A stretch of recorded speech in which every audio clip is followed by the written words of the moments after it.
இது மகிமை நேரம். ஆண்டவரும் உலக இரட்சகருமாகிய இயேசு கிறிஸ்துவின் இனிதான நாமத்தினாலே மகிமை டிவி நேயர்களுக்கு மகிமையான நேரத்திலே வாழ்த்துதலையும் வணக்கத்தையும் நான் தெரிவித்துக் கொள்கின்றேன்.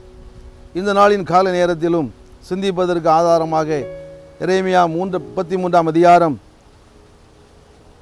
7ஆம் வசனம் இப்படியாக சொல்கிறது: நான் யூதாவின் சிறையிருப்பையும் இஸ்ரவேலின் சிறையிருப்பையும் திருப்பி முன்னிருந்தது போல அவர்களை கட்டுவித்து என்று சொல்லி அங்கே சொல்லப்பட்டிருக்கின்றது.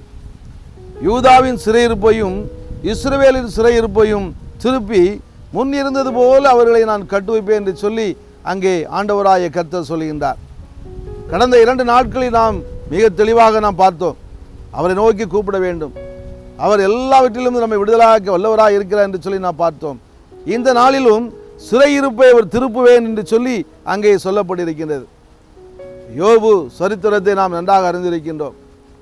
யோபு கர்த்தருக்கு ஏற்றவனாக உத்தமன் நீதிமானாக காணப்பட்டான். அவனுடைய வாழ்க்கையில் அவனுக்கு அங்கே சோதனை கொடுக்கப்படுகிறது. சாத்தானானவன் எல்லா அதிகாரத்தையும் பெற்று உயிரை மாத்திரம் விட்டுவிடு, மற்ற எல்லாம் அவனுக்கு அதிகாரம் கொடுக்கிறேன் என்று சொல்லி அவனை சோதனைக்குள்ளாக அங்கே கடந்து வர பண்ணுகிறான். எல்லாவற்றையும் இழந்தவனாக காணப்படுகிறான். அங்கே அவனுடைய வாழ்க்கையிலே அவன் தெருவிலே உட்கார்ந்து கொண்டு பருக்களின் மத்தியிலே அவன் வாழ்ந்து கொண்டிருக்கிறான். நண்பர்கள் கூட விட்டுவிட்டார்கள். மனைவி கூட தேவனை தூசித்து ஜீவனை விடும் என்று சொல்கிறார். ஆனால் எல்லா காலகட்டத்திலேயும் அவரை நோக்கி பார்த்து கொண்டிருந்தார், விசுவாசத்தோடு காத்து கொண்டிருந்தார். ஏனென்று சொன்னால் கர்த்தர் கொடுத்தார், கர்த்தர் எடுத்தார், கர்த்தருக்கு ஸ்தோத்திரம் என்று சொல்கிறவனாக எல்லா பாடுகளின் மத்தியிலேயும் கர்த்தரை நோக்கியே பார்க்கின்றவனாக அவர் அங்கே காணப்படுகின்றார். நடந்தது என்ன? இரட்டிப்பான ஆசீர்வாதத்தை கர்த்தர் கொடுத்தார் என்று சொல்லி வேதத்திலே பார்க்கின்றோம்.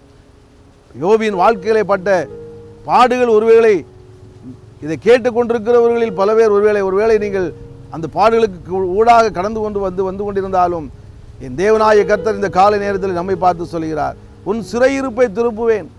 நீ ஒருவேளை கடன்களின் மத்தியிலே வாழ்ந்து கொண்டிருக்கிறாயா? ஒருவேளை பிரச்சனைகளோடு வாழ்ந்து கொண்டிருக்கிறாயா? பிள்ளைகள் நிமித்தமாக ஒருவேளை நீ அங்கலாய்த்து கொண்டு இருக்கிறாயா? எப்படிப்பட்ட ஒரு சிறையிருப்பில் இருந்தாலும் சரி, உன்னை நான் விடுவித்து மறுபடியும் நான் உன்னை கட்டுவேன் என்று சொல்லி இந்த காலை நேரத்தில் நம்மை பார்த்து அவர் சொல்கிறார்.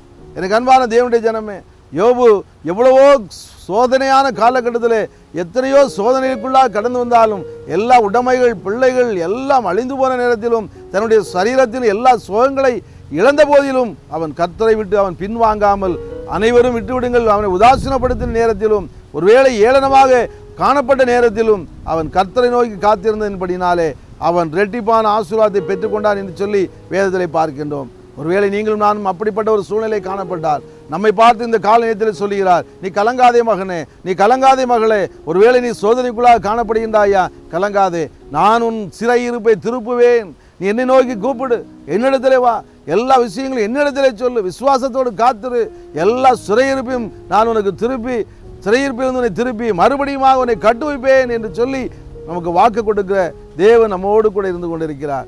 எதை பற்றியும் கவலைப்பட வேண்டிய அவசியம் நமக்கு இல்லை. ஏனென்று சொன்னால் கர்த்தருடைய அவரால் உருவாக்கப்பட்டவர்கள் நீங்களும் நானும் அவருடைய சாயலாக நாம் உருவாக்கப்பட்டிருக்கிறோம். அவருடைய சுவாசத்தையே நமக்கு கொடுத்திருக்கிறார். அவர் சாயலாக உருவாக்கப்பட்டு இந்த உலகத்திலே வாழ்வதற்கு எல்லா ஐஸ்வர்யங்களும் நமக்கு கொடுத்திருக்கிறார், எல்லா நன்மைகளையும் கொடுத்திருக்கிறார். ஒருவேளை நாம் மறந்து போகின்றவர்களாக காணப்பட்டாலும் அவர் நம்மை நோக்கி பார்க்கின்றவராக இருக்கின்றார். யோபு அப்படி அல்ல, அவரை நோக்கி உத்தமனாக வாழ்ந்து வந்தான். அவன் சோதனைக்குள்ளாக அங்கு கடந்து வருகின்ற நேரத்திலும் அவரை மறுதலிக்காமல் அவரை நோக்கியே பார்த்து கொண்ட நிமித்தமாக பிற்காலத்திலே இரட்டிப்பான ஆசீர்வாதத்தை பெற்றுக்கொண்டான் என்று சொல்லி நாம் வேதத்திலே பார்க்கின்றோம். என்னை கேட்டுக்கொண்டிருக்கிற என் அன்பான தேவனுடைய ஜனமே, நம்முடைய வாழ்க்கையிலும் அப்படித்தான். ஒருவேளை இழந்த சூழ்நிலையை காணப்படுகின்றீர்களா? நமக்கு இருந்து எல்லாம் இழந்து போய்விட்டோமே, நாம் எப்படி வாழப்போகிறோம் என்று சொல்லி ஒருவேளை கலங்கி கொண்டிருக்கிறவர்களாக நீங்கள் காணப்படுகின்றீர்களா?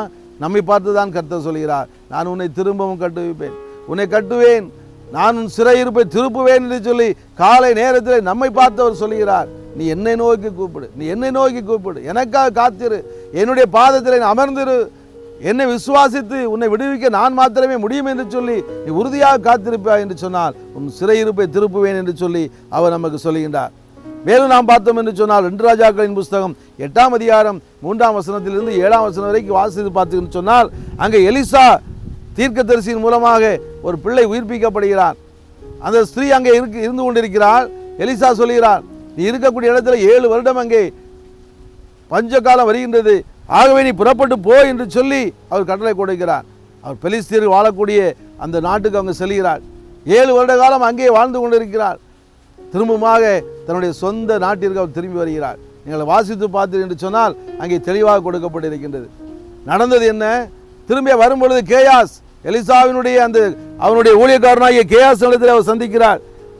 நான் தான், என்னுடைய பிள்ளைதான் எலிசாவால் உயிர்ப்பிக்கப்பட்டவன், ஆகவே நான் திரும்பி வந்திருக்கிறேன், என்னுடைய சொத்துக்கள் எல்லாம் எனக்கு திரும்ப வேண்டும் என்று சொல்லி அங்கே கேட்கிறார்.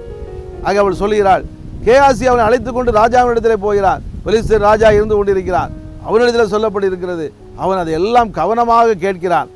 8ஆம் வசனத்தை 6ஆம் வசனத்தை நாம் பார்த்தோம் என்று சொன்னால், அந்த ராஜா அந்த ஸ்திரீயை கேட்டதற்கு அவள் அதை அவனுக்கு விவரித்து சொன்னாள். அப்பொழுது ராஜா அவளுக்கு ஒரு பிரதானியை நியமித்து அவளுக்கு உண்டானது எல்லாவற்றையும் அவள் தேசத்தை விட்டு போன நாள் முதல் இதுவரைக்கும் உண்டான அந்த வயலின் வருமானம் அனைத்தையும் அவளுக்கு கிடைக்கும்படி செய் என்றான் என்று சொல்லப்பட்டிருக்கிறது. அந்த ராஜாவினிடத்தில் சொன்ன மாத்திரத்தில் எலிசா உனக்கு என்ன செய்தார் என்று சொல்லி அவரிடத்தில் கேட்க எல்லா காரியத்தையும் விவரிக்கிறார். என்னுடைய பிள்ளை செத்து போய்விட்டது, திரும்ப உயிரை கொடுத்து கர்த்தரிடத்தில் கேட்டு என்னுடைய பிள்ளை உயிரோடு கொடுத்தார் என்று சொல்கிறார். 7 வருட காலம் பஞ்ச காலம் வெளியே போ என்று சொல்கிறார். திரும்பவும் நான் முடிந்து வந்திருக்கிறேன், என்னுடையதை நீ தர வேண்டும் என்று சொல்லி சொன்ன மாத்திரத்திலே ராஜா அவள் விட்டு போன நாள் முதல் இதுவரைக்கும் உண்டான வருமானத்தையும் கூட கொடுக்கிறான். எப்படி ஒரு இரட்டிப்பான ஆசீர்வாதம்! அவளுடைய வீட்டை மாத்திரமல்ல, அவளுடைய எல்லா நிலத்தை மாத்திரமல்ல, இந்த 7 வருட காலம் அதனால் வந்த வருமானத்தையும் கொடு என்று சொல்லி ஒரு பிரதானி அவளுக்கென்றே நியமித்து அதை கொடுக்கிறான் என்று சொல்லி பார்க்கிறோம். இதுதான் உண்மையான காரியம். கர்த்தர் நம்மோடு இருந்தார், கர்த்தருடைய வார்த்தையை கேட்டு நாம் நடந்தால், கர்த்தருடைய ஊழியக்காரர்கள் சொல்லக்கூடிய வசனங்கள் வார்த்தைகள் எல்லாம் நம்ம அப்படியே கேட்டு அவரோடு வாழக்கூடிய ஒரு வாழ்க்கை நம்மிடத்தில் காணப்பட்டால், ஒருவேளை பஞ்ச காலம் வரலாம், ஒருவேளை நம்முடைய வாழ்க்கையில வறண்ட காலம் வரலாம், ஆனால் 7 ஆண்டு காலம் முடிந்த பின்பு மறுபடியுமாக அதில் உள்ள நிலச்சலை கிடைத்த எல்லா நன்மைகளோடு சேர்ந்து அனைத்தையும் திருப்பி கொடுத்தான் என்று சொல்லி நாம் பார்க்கிறோம். அதை போல நம்முடைய இழந்து போன எல்லா காரியங்களையும் அவர் கொடுக்க வல்லவராயிருக்கிறார். அவர் நம்மோடு வாழ்ந்து கொண்டிருக்கிறார். நம்முடைய வாழ்க்கையிலே நாம் யாரை நோக்கி வாழ்ந்து கொண்டிருக்கிறோம்? இதுவரை கிடைக்காத எல்லா வருமானத்தையும் அவளுக்கு கொடுக்கிறார். சிறையிருப்பு மாறுகிறது. 7 ஆண்டு காலம் ஒருவேளை அவள் இந்த உலகத்திலே அந்த இடத்திலே வாழ்ந்து கொண்டிருந்தால் அவளுடைய சாப்பாட்டிற்கு கூட வழி இல்லாமல் இருந்திருப்பாள். ஆனால் தீர்க்கதரிசி சொன்னது நிமித்தமாக அவள் போய் திரும்ப 7 ஆண்டு காலம் கழித்து அந்த பஞ்சகாலம் முடிந்து வரும்பொழுது இரட்டிப்பான ஆசீர்வாதத்தை அவள் பெற்றுக்கொள்கிறார். தன்னுடைய பொருட்களை மாத்திரமல்ல, தன்னுடைய வீட்டை மாத்திரமல்ல, நிலத்தை மாத்திரமல்ல, அதில் கிடைத்த அனைத்து வருமானத்தையும் அவளுக்கு கொடுக்கப்படுகிறது. எவ்வளவு மேலான காரியம்! நினைத்து கூட பார்த்திருக்க மாட்டாள் இப்படி கிடைக்கும் என்று சொல்லி. ஒருவேளை ராஜாவிடத்தில் கேட்டால் இந்த நிலத்தை தருவாரா என்று சொல்லி கூட அவள் நினைத்திருக்கலாம். ஆனால் சொன்னது கர்த்தர், ஆண்டவராகிய கர்த்தர் அவருடைய ஊழியக்காரன் எலிசா மூலம் சொன்னப்பட்ட வார்த்தையை அப்படியே நிறைவேறிற்று. அவருடைய பிள்ளை உயிரோடு எழுப்பினார். நம்முடைய வாழ்க்கை ஒருவேளை கிறிஸ்தவ வாழ்க்கை செத்து போன வாழ்க்கையாக காணப்படுகின்றதா? உயிரோடு எழுப்பப்பட்ட ஒரு சூழ்நிலையிலும் நாம் அவரை மறந்தவர்களாக அவருடைய வார்த்தையை விசுவாசிக்காமல் போனால் நமக்கு மேன்மை கிடைக்காது. ஆனால் அவரை விசுவாசித்து அதன்படி நடக்கிறோம் என்று சொன்னால் நமக்கு பின்பதாக எல்லாவற்றையும் கூட்டி கொடுப்பதற்கு அவர் வல்லவராக இருக்கிறார். இழந்து போன எல்லா காரியங்களும் மாத்திரமல்ல, அதன் நிமித்தமாக எல்லா ஆசீர்வாதங்களையும் அவர் கொடுக்க வல்லவராக இருக்கிறார். ஏனென்று சொன்னால் அவர் கர்த்தர், அவர் நம்மை படைத்தவர், நம்மை அவர் அறிந்திருக்கிறவர், தாயின் கற்பத்தில் உருவாவதற்கு முன்னமே நம்மை அறிந்திருக்கிறவர். அவர் நம்மை பார்த்து நமக்கு எல்லா காரியங்களையும் செய்ய அவர் வல்லவராக இருக்கிறார். நாம் முழுவதுமாக அவரிடத்தில் நாம் ஒப்புக் கொடுப்போம் என்று சொன்னால், முழுவதுமாக அவருக்குள் வாழக்கூடிய ஒரு வாழ்க்கை நாம் வாழுவோம் என்று சொன்னால், அவர் நம்முடைய சிறையிருப்பை திருப்பி முன் இருந்ததை பார்க்கலாம் இரட்டிப்பான ஆசீர்வாதத்தை நமக்கு தருவேன் என்று சொல்லி இந்த காலை நேரத்தில் நம்மை பார்த்து சொல்கிறார். ஒரு நிமிடம் அவரை நோக்கி பார்ப்போமா? அன்பின் பரலோக தந்தையே, எங்கள் சிறையிருப்பு எதுவாக இருந்தாலும் என் தேவன் அறிந்து கொண்டு இருக்கிறீர் அப்பா. அதை நீர் மாற்றி அப்பா இரட்டத்தனையான ஆசீர்வாதத்தை இழந்து போனதை எங்களுக்கு திரும்ப தாரும் ஆண்டவரே. நாங்கள் அதிகமாக எங்களுடைய வாழ்க்கையில் எதையெல்லாம் இழந்தோமோ அதையெல்லாம் நீ எங்களுக்கு இரட்டிப்பாக மீண்டும் தருவேன் என்று சொல்லுகிறீர்கள் ஆண்டவரே. யோபு இரட்டிப்பான ஆசீர்வாதத்தை பெற்றுக்கொண்டான், இந்த விதவை இரட்டிப்பான ஆசீர்வாதத்தை பெற்றுக்கொண்டாள் ஆண்டவரே.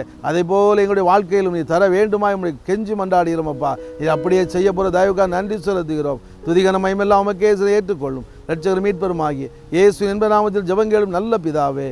ஆமேன், ஆமேன்.